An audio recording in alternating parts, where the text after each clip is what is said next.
Architecture has a particular purpose. Stairs have a particular purpose. The handrail has a particular purpose. We've assigned this use to them, but the way that skateboarders see those things is totally different. It has all this other potential that doesn't always get used. Skateboarding became the thing that I wanted to now investigate.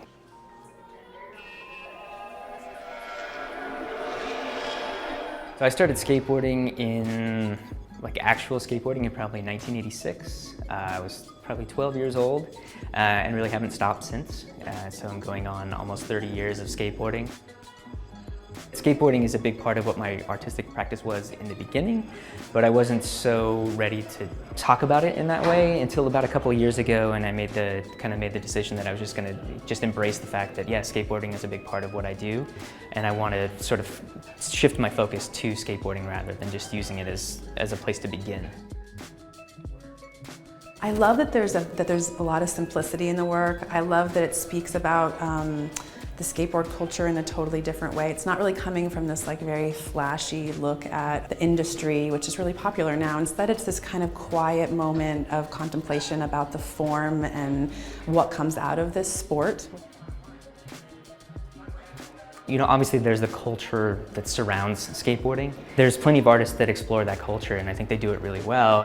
For me, I wanted to think about the generative process of skateboarding, the things that are generated to allow you to skateboard, but also, the marks that could be made or that are made through the act of skateboarding.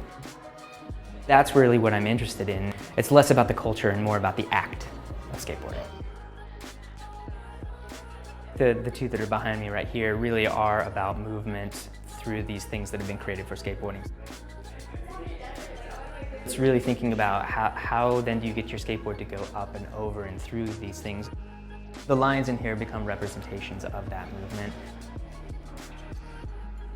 The video that is over there, it's filmed at the Sun Tunnels in the West Desert in Utah.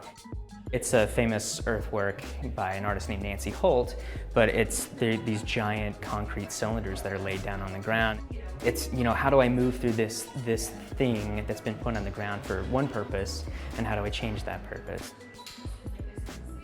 The other works in the show were more or less looking at a material that I had in my studio, thinking, okay, I have these things that sort of are referring to the history of skateboarding, the nostalgia of skateboarding, but what else can they be?